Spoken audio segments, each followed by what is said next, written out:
My name's Angie Sigler, and this is I'm Danny Carey. my husband, and this is our son Oliver. He's about 10 and a half months now.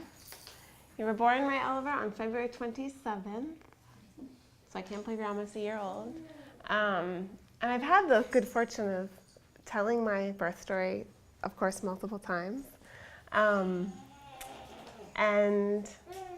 what is so powerful about it for me is that it went exactly how I'd hoped. So we had planned a home birth, and we had a successful unmedicated natural birth. And we faced some challenges prior to the birth that we might not be able to have it at home. So it made it all the more meaningful that we actually were able to, because they thought that Oliver might be breech at one point, which would have prevented us from having it at home, but it turns out that you were positioned just right. So we live in Washington Heights, and it was probably, Dan, you're gonna have to help me on the timing of things. 9 a.m. On the 26th. 26. I woke up, and I was probably 41 weeks. My due date was March 5th, and I was like pretty much a little like reluctant to accept the fact that I was actually going to have the baby. And I kept saying, oh, I'm going to be late. I'm a procrastinator. I'm late for things. I'm tardy. So the baby's going to be late. So it came to me a little bit as a surprise that he was decided to come a week early. But we were pretty much prepared nonetheless. So it happened the way that I think I remember learning in my birthing class is that your water could break all in one gush, or it could be a little bit like at a time. And so mine happened a little bit at a time. And I remember saying, Danny, I think my water's breaking, and this is the beginning. And we had a doula and a midwife and a backup midwife, and we were planning I wasn't planning a water birth. I wasn't attached to having the baby in the water. I was just wanted the experience of having the contractions and the support of the water as part of the birth process. So yeah, I think we sort of knew enough to we had been told, what the stages were. So this is the very early stage of things. So just do a lot of moving, walking around.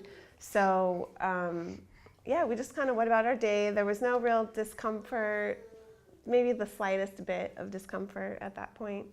And then at some point we decided to get out of the house and go I think we maybe had spoken to our doula. Spoke to the midwife. And the midwife, yeah.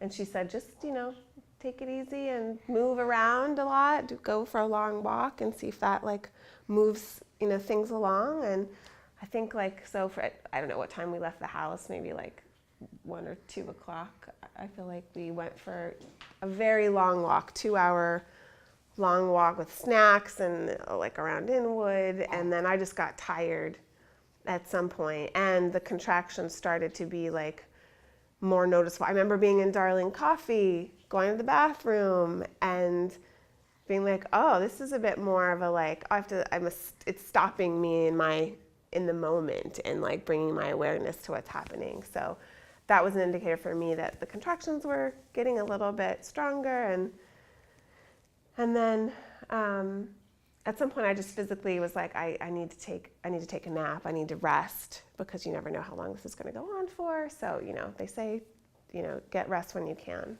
Was there anything else you wanted to add about that period? I think you covered it. I think we got home and you wanted to get in bed because the contractions were kind of making you having to stop to the point where you felt like I may as well just get in bed.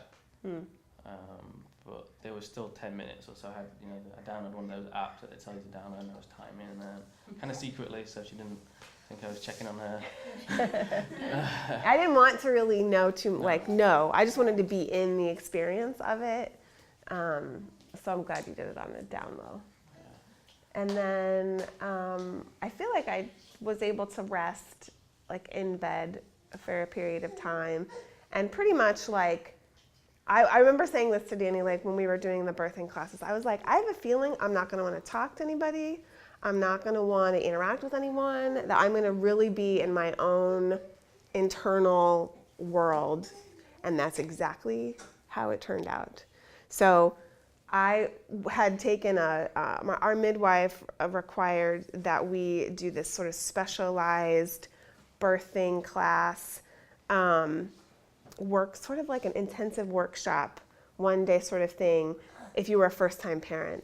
And one of the things that it was a very meaningful experience because it wasn't just about the logistics and the science of birth. It was really about what it means to like be change your identity from that of not being like a parent to that of being a parent. And what it means like historically for you and your own relationship to what it means to be a mother, what it means to be in your own power, what it means to face something that's really challenging, and what are the things that you say to yourself that support you, and what are the things that you say to yourself that can be self-defeating. So it was really valuable to like look at this because the birth experience is like you're climbing a mountain, and it's the tallest mountain you've ever climbed, and you have no idea what's at the top, and you don't know what it's going to be like, and so what was relevant about all my past challenges that I'd ever encountered was going to help inform how I faced this challenge. And so that workshop was really valuable for that piece, and also because of she talked about like coping with the contractions and the intensity of them, and she talked about vocalization, and I found that was my, oh God, that was like my saving grace, and I felt connected to it even when we were practicing it, and it's what I use. It's like oming, right? It's like chanting and oming and like breathing and sounding out what you're experiencing on the inside, and it is what got me through until transition, until I had to start pushing. And I felt really like connected and really like found my zone. I found my rhythm in my breath and in my vocalization to sort of move through the contractions. And, eventually Danny was like aware of when I made this transition to this, like from being like talkative and engaging outwardly to like internal. And he's like, okay, we need to call the doula. I see these signs that things are progressing. And so he took care of all of that. I stayed hydrated. I stayed in bed on my side, like moaning and vocalizing and doing what I needed to do. And she arrived, sort of, I knew that she was there, and she was doing her part to set up the birthing pool and like all of that. And I just kept doing what I was doing and feeling like I had a sense of like, I can do this, right? Like I'm doing it. And then the midwife, eventually, things sped up and we had to, call the midwife to come. And so about 10:30. 10:30 at night, the same day. So this is all still February 26th. And then I wasn't happy that I had to move. Obviously, I was like in my zone, in my spot, and she came in and she had to do her exam, and she said, you're fully effaced, you're fully dilated, like, you're ready, essentially. And then I think that is what was like, what? But no one actually gave me the cue to go ahead and push, which was strange, which we realized later, no one had told me I could push, so I didn't realize that I needed to actually start pushing. So eventually I got into the birthing pool and enjoyed sort of the weightlessness of that experience. And, but I found it difficult to really ground myself. I enjoyed leaning over and sort of that, the nature of it, but eventually I thought I was going to deliver in a squatting position, or I was all about not being on your back. I remember that being a thing. It's that's the most unnatural position to be in to give birth. But for me, it ended up being the position that I birthed in. And I think it was more because I was able to really grab on and use my own weight and energy to sort of help in the pushing. But I tried squatting. and what I remember, and so there's all this psychological stuff that's happening for me simultaneous to the transition to the part where you're like, it's about, okay, you need to push now. So this is the baby's like where the baby needs to be, and now you need to like harness all your power and all your grit and like do this. And that's when that whole conversation that I had with myself started to shift, because it was like a freight train running through your body. Okay, let me speak in the I. So it was like a freight train. The contractions, when they got to the point of the transition and the pushing contractions, those were like a freight train running through your body at the highest speed imaginable. And I had to get on the train and ride the train to oblivion.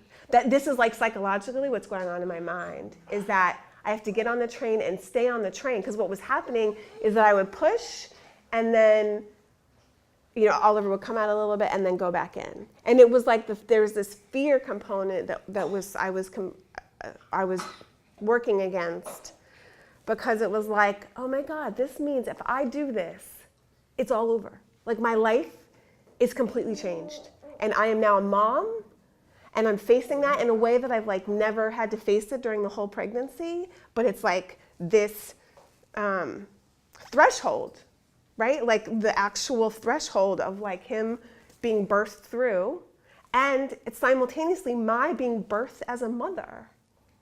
And the experience that Danny like shared this of what was happening during the birth itself, that I said, I feel like I have to go and get Oliver.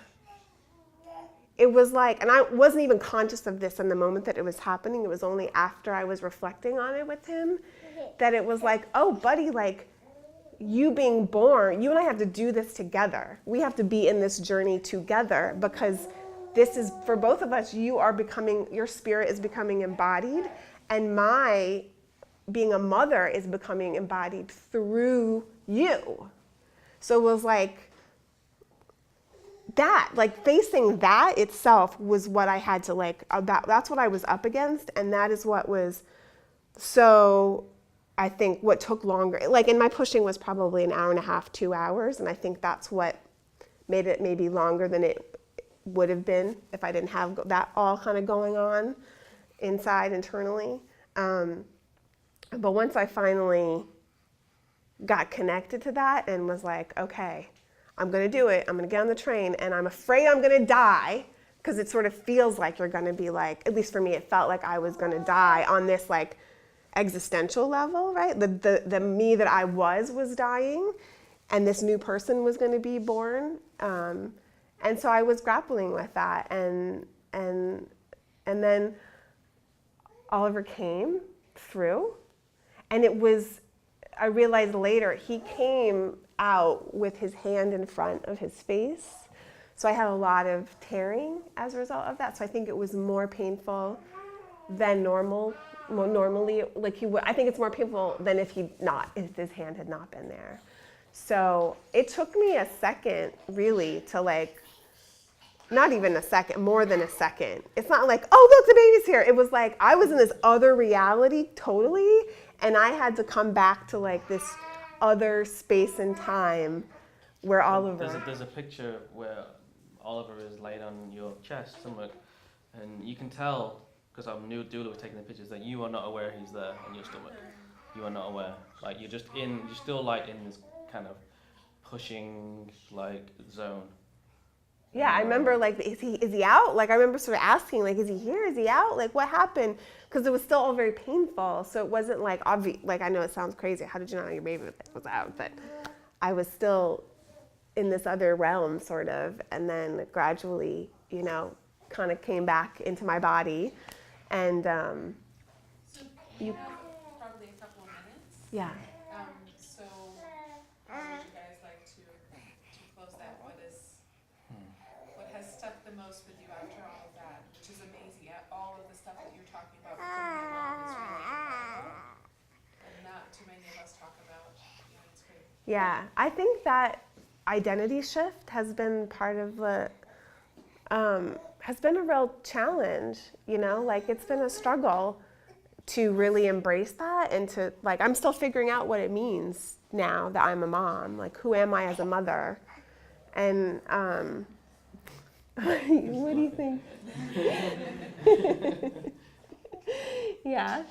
And I think, like, for me, my whole pregnancy, I was struggling.